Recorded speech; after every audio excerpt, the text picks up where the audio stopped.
مارمنزم ایک بدعتی تحریک ہے جس کا آغاز 1830 میں نیو یارک امریکہ میں ہوا۔ اس بدعتی فرقے کا باقاعدہ نام کلیسیا یسوع مسیح برائے مقدسین آخری ایام ہے۔ اس کے اراکین اپنے آپ کو آخری دور کے مقدسین قرار دیتے ہیں۔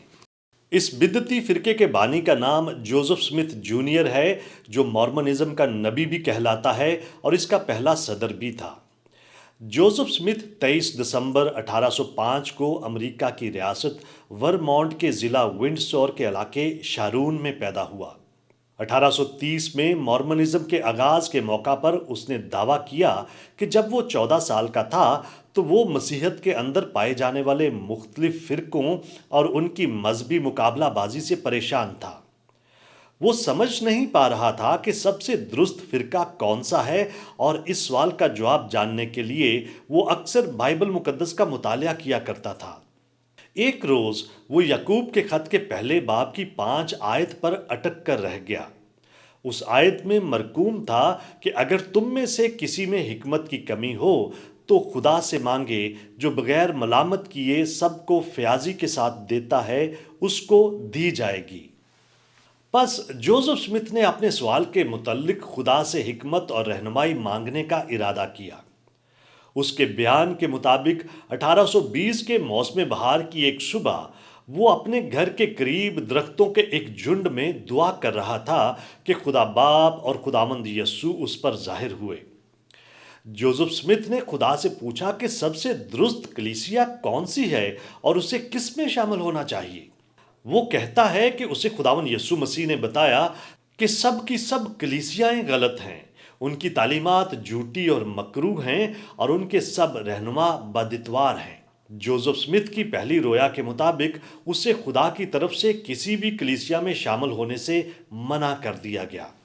جوزف سمتھ مزید کہتا ہے کہ 1823 میں مورونی نامی ایک فرشتہ اس کی خوابگاہ میں اس پر ظاہر ہوا، اور اس فرشتے نے اسے بتایا کہ ایک قدیم الہامی کتاب جو کہ سونے کے اوراق پر لکھی ہوئی ہے، کئی صدیوں سے اس کے گھر سے چند کلومیٹر کے فاصلے پر واقع کمورا نامی ایک پہاڑی پر دفن ہے۔ مورونی نے اس حیرت انگیز کتاب کی اہمیت کے بارے میں بھی جوزف سمتھ کو بتایا۔ جوزف سمتھ اس کتاب کو فوراً حاصل کرنا چاہتا تھا، لیکن اس فرشتے نے اسے بتایا کہ اس کے لیے جوزف سمتھ کو 4 سال تک انتظار کرنا پڑے گا۔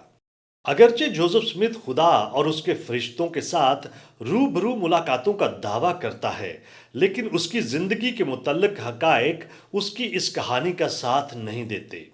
تاریخی حقائق کے مطابق جوزف سمتھ اپنے علاقے میں فالگیری، غیب بینی اور جادوگری جیسی سرگرمیوں میں ملوث ہونے کی وجہ سے کافی زیادہ مشہور تھا۔ وہ مختلف طرح سے لوگوں کو بیوقوف بنا کر ان سے پیسے بٹورتا تھا۔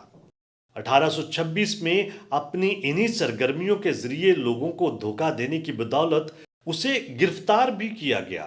20 مارچ 1826 کو اسے دھوکہ دہی کی بدولت عدالت کی طرف سے جرمانہ بھی کیا گیا تھا۔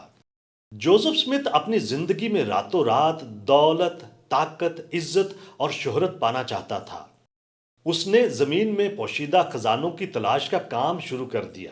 وہ مختلف زمیندار لوگوں کے پاس جایا کرتا تھا اور انہیں اس بات پر قائل کرتا تھا کہ وہ ایک غیب بین ہے اور ان کی زمینوں کے اندر چھپے خزانوں کی نشاندہی کر سکتا ہے۔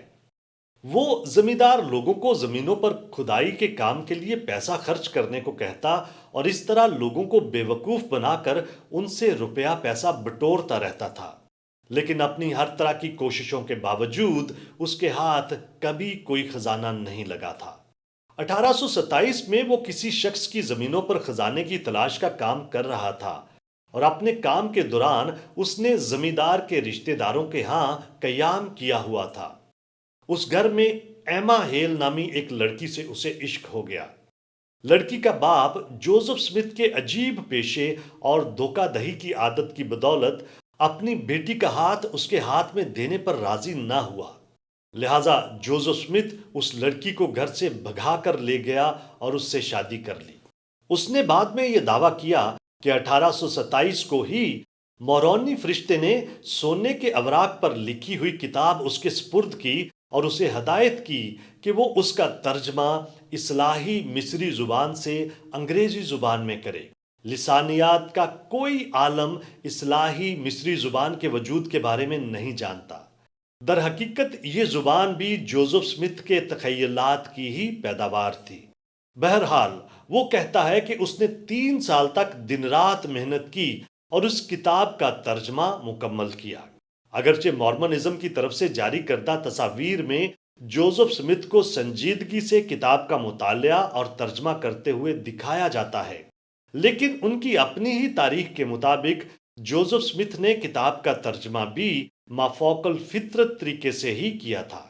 مورمنزم کی تاریخ میں درج ہے کہ اس کے پاس ایک جادوئی پتھر تھا۔ وہ اس پتھر کو اپنی ہیٹ نما ٹوپی کے اندر رکھ کر اپنا منہ اس کے اندر لے جایا کرتا تھا اور اس پتھر پر ایک ایک لفظ اور ایک ایک حرف ابھرتا تھا جو وہ اپنے کاتب ساتھی کو لکھواتا تھا۔ دراصل وہ ظاہر کرنا چاہتا ہے کہ مورمنزم کی کتاب کا ترجمہ بھی خاص الہامی انداز سے ہوا ہے۔ 1830 میں مورمن کی کتاب کے نام سے یہ ترجمہ شائع کیا گیا اور اسے یسوع مسیح کی بابت ایک اور عہد نامہ قرار دیا گیا۔ مورمنزم کے ایمان کے مطابق یہ کتاب بھی بائبل مقدس ہی کی طرح پاک نوشتوں کی جلد ہے جسے خدا نے قدیم نبیوں کی بدولت روح القدس کی تحریک سے تحریر کروایا۔ جوزف سمتھ نے اس کتاب کو زمین پر موجود کسی بھی کتاب سے زیادہ درست قرار دیا ہے۔ مورمنزم کے پیروکار بائبل مقدس کو نامکمل اور ناقابل اعتبار قرار دیتے ہوئے اپنی اس کتاب کو بائبل مقدس سے زیادہ معتبر، مستند اور افضل قرار دیتے ہیں۔ جوزف سمتھ کی طرف سے بیان کردہ سونے کے اوراق پر مشتمل اس کتاب کے بارے میں ایک اہم انکشاف یہ بھی ہے کہ جوزف سمتھ کے علاوہ کبھی بھی کسی نے سونے کے اوراق پر مشتمل اس کتاب کو نہیں دیکھا تھا۔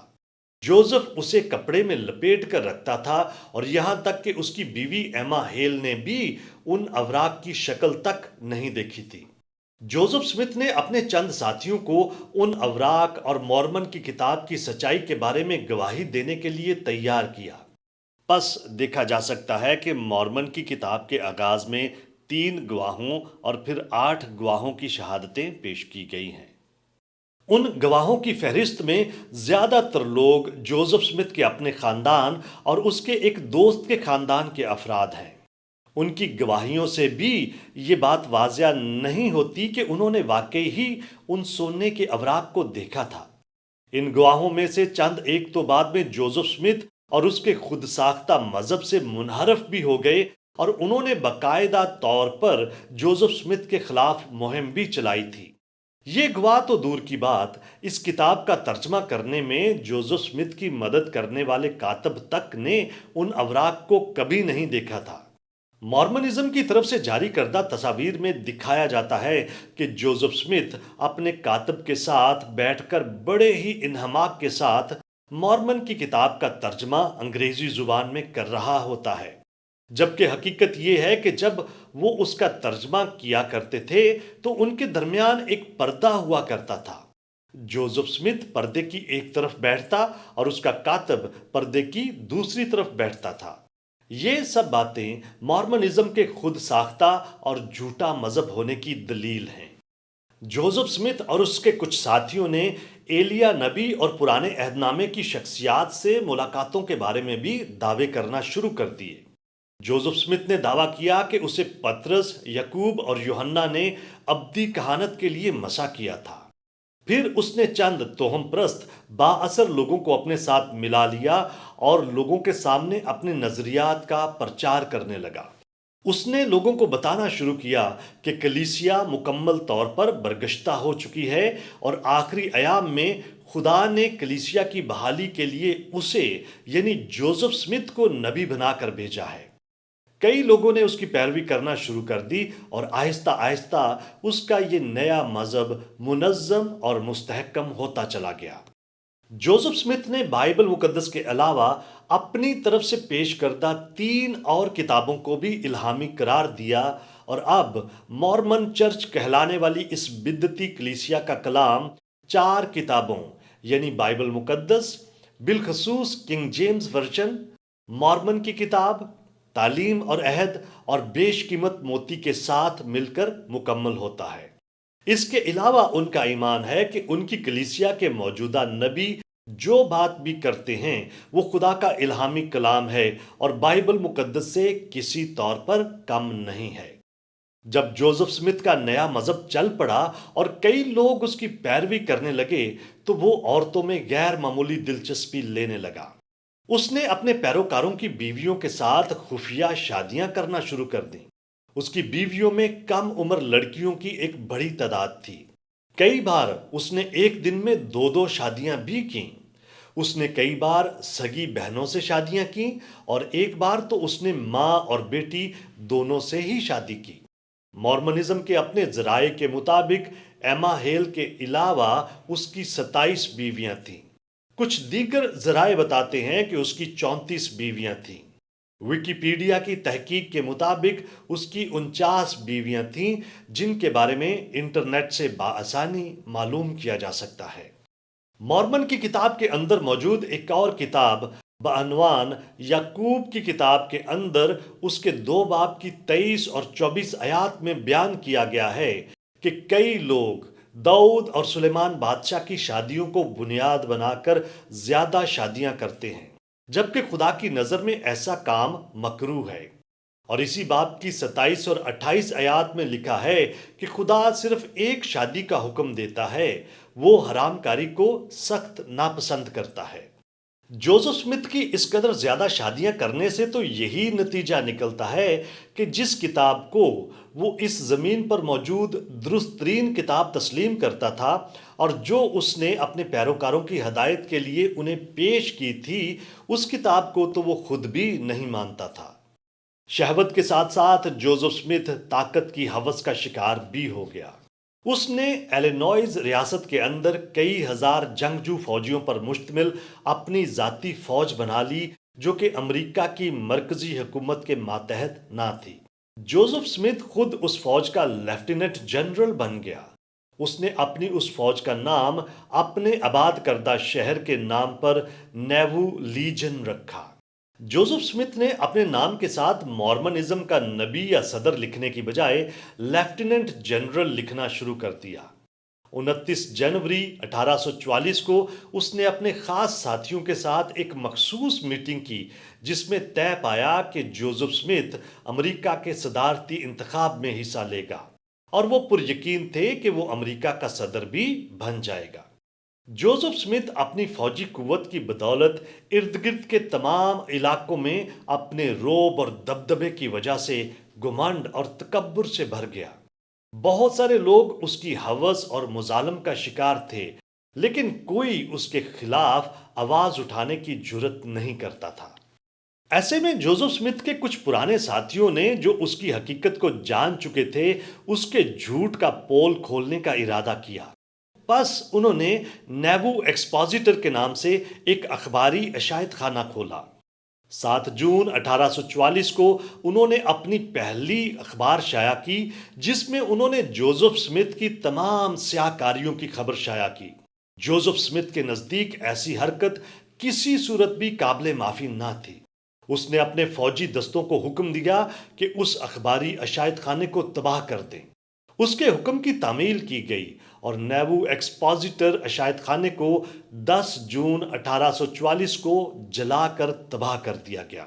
جوزف سمتھ کی طرف سے صحافت کی آزادی کا گلا گھونٹنے کا یہ اقدام اس کو مہنگا پڑا۔ اس کے مخالفین کی تعداد میں اضافہ ہونا شروع ہو گیا اور ڈر تھا کہ لوگ اس کے خلاف بغاوت نہ کر دیں۔ 18 جون 1844 کو اس نے اپنی ذاتی فوج کی مدد سے اپنے علاقے میں مارشل لاء جیسی صورتحال پیدا کر دی۔ جوزف سمتھ کے یہ تمام اقدامات براہ راست طور پر امریکہ کی مرکزی حکومت کے خلاف بغاوت کے مترادف تھے۔ ان ساری باتوں کی وجہ سے ریاست کے گورنر تھامس فورڈ نے جوزف سمتھ کی گرفتاری کا حکم دے دیا۔ پہلے تو جوزف سمتھ نے فرار کے راستے کا انتخاب کیا، لیکن اپنی بیوی ایما کے استفسار پر اس نے قانون کا سامنا کرنے کا فیصلہ کیا۔ اسے گرفتار کر کے کارتھیج نامی ایک جیل میں رکھا گیا۔ اس کا بھائی ہائرم سمتھ اور جان ٹیلر نامی اس کا ایک ساتھی بھی اس کے ساتھ تھا۔ جوزف سمتھ کو اپنے اثر و رسوخ کی بدولت جیل کے اندر بھی ہر قسم کی سہولیات میسر تھیں۔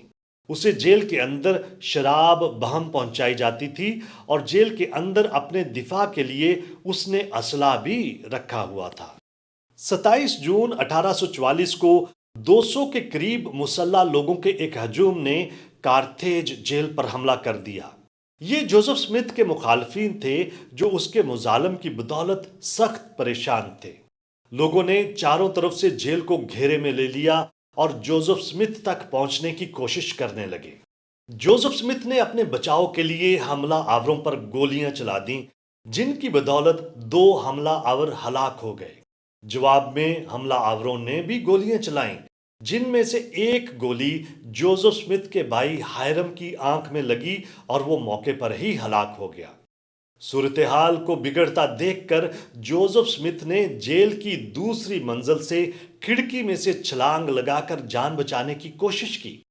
اسے کھڑکی میں سے کودتا دیکھ کر باہر کھڑے مسلح لوگوں نے اس پر گولیاں برسائیں اور وہ لڑکتا ہوا کھڑکی میں سے نیچے آ گرا۔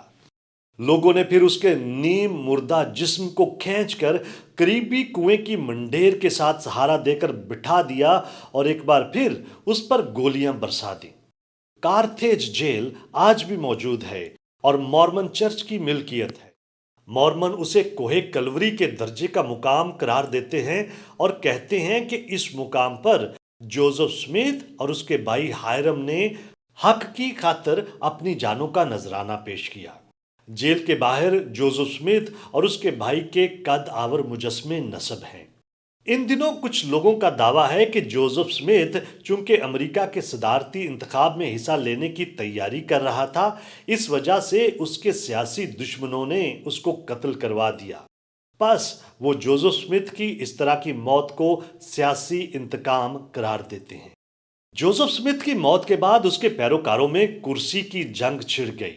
ہر کوئی اس کا جانشین ہونے کا دعوے دار تھا۔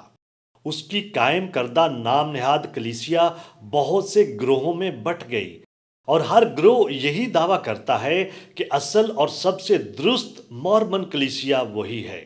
لوگوں کی اکثریت نے برگم ینگ کو اپنے نئے صدر اور نبی کے طور پر چن لیا۔ وہ اپنے پیروکاروں کو لے کر یوٹا ریاست میں آ کر بھس گیا۔ وہ مورمنزم کے بڑے ترین فرقے کا صدر تھا اور اس کا کردار اور رویہ بھی جوزف سمتھ جیسا ہی تھا۔ برگم ینگ بھی عورتوں میں غیر معمولی دلچسپی رکھتا تھا۔ ویکیپیڈیا کی رپورٹ کے مطابق برگم ینگ کی 56 بیویاں تھیں۔ مورمنزم کے صدور نے بے راہ روی اور کثرت ازدواج کا یہ سلسلہ جاری رکھا۔ کچھ عرصے کے بعد امریکی حکومت نے اس بات کا نوٹس لینا شروع کر دیا اور زیادہ شادیاں کر کے امریکہ کے قانون کی خلاف ورزی کرنے والے ان مورمن لوگوں کو گرفتار کر کے سزائیں دینا شروع کر دیں۔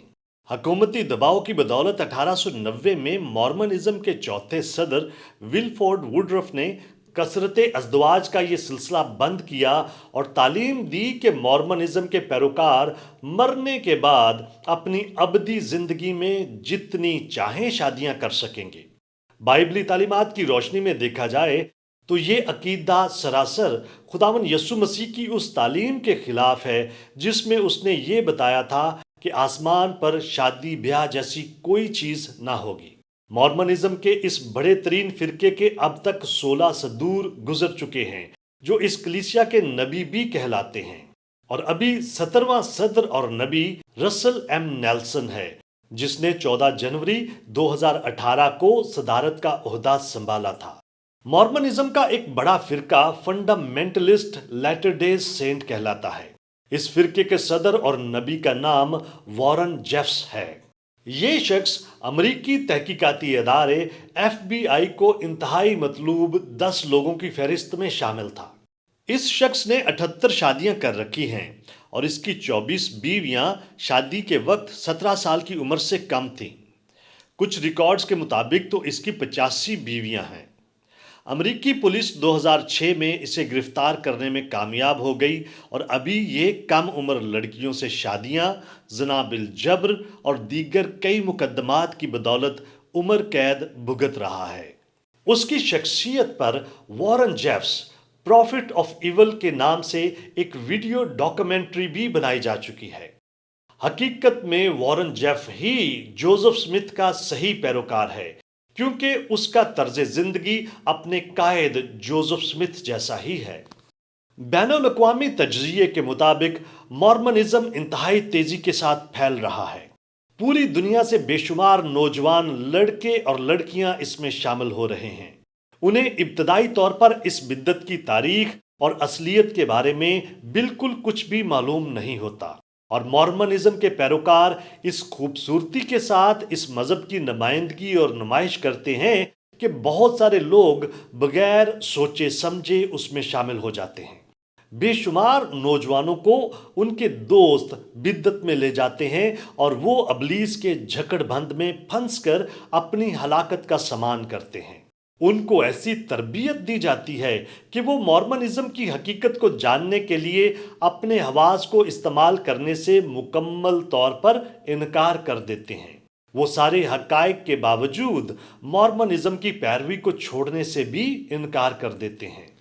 ہمارے لیے یہ جاننا ضروری ہے کہ ہم جس چیز یا بات پر ایمان رکھتے ہیں اس کی وجہ کیا ہے، اور ہمارے ایمان کی اصل بنیاد کیا ہے، اور جس پر ہم ایمان رکھتے ہیں اس کی حقیقت کیا ہے۔ اندھا اندھے کو راہ نہیں دکھا سکتا، کیونکہ اس سے دونوں کے گھڑے میں گرنے کا احتمال ہوتا ہے۔ بہت سارے لوگ مالی فائدے کے لیے بھی مورمنزم میں شامل ہوتے ہیں۔ وہ سمجھتے ہیں کہ دولت کمانے اور زندگی بنانے کا اس سے نادر موقع شاید ہی کبھی ان کے ہاتھ آئے۔ ایسے لوگوں کو اپنے ذہن میں رکھنا چاہیے کہ وہ کسی صورت بھی یہودا اسکریوتی سے کم نہیں، جس نے اپنے مالک کو چند سکوں کی خاطر بیچ ڈالا۔ خداوند یسوع مسیح کا فرمان ہے کہ اگر آدمی ساری دنیا حاصل کرے اور اپنی جان کا نقصان اٹھائے تو اسے کیا فائدہ ہوگا۔ اس وقت کلیسیا کی سب سے بڑی ذمہ داری یہ ہے کہ وہ نئی نسل تک خاص رسائی حاصل کرے، اسے چرچ کے اندر خوش آمدید کہے، اسے کلام مقدس کی درست اور واضح تعلیم دے، اور حقائق اور ثبوتوں کی روشنی میں اسے ارد گرد کے سارے روحانی خطرات سے آگاہ کرنے کے ساتھ ساتھ نوجوان نسل کی روحانی ترقی کا ہر ممکن سامان کرے۔ اس کے ساتھ ساتھ والدین کی بھی یہ بہت خاص ذمہ داری ہے کہ وہ اپنے بچوں کی جس طرح سے جسمانی نگہداشت کرتے ہیں، ویسے ہی بڑی فکر مندی کے ساتھ ان کی زندگی کے روحانی پہلوؤں کی نشو و نما اور ترقی کے لیے بھی کوششیں جاری رکھیں، اور اپنے بچوں کی سرگرمیوں پر ایک نگہبان کی طرح بھرپور نظر رکھیں۔ اور آخر میں نوجوانوں کو چاہیے کہ وہ اگر کبھی ایسی روحانی گمراہی کا شکار ہونے کے خطرے میں پڑیں تو اپنی کلیسیا، اپنے بزرگوں اور دوست احباب کے ساتھ اپنی اس کیفیت اور مسئلے کو ضرور بانٹیں، اور سب سے بڑھ کر انٹرنیٹ کی مدد سے خود تحقیق کریں، کیونکہ آج کل کے دور میں اہم ترین معلومات حاصل کرنا ویسا مشکل نہیں ہے جیسے گزشتہ نسلوں کے لیے مشکل تھا۔ خدا ہم سب کو اپنی پناہ میں رکھے اور ہماری روحانی تعمیر و ترقی میں ہمارے ساتھ ہو۔ آمین۔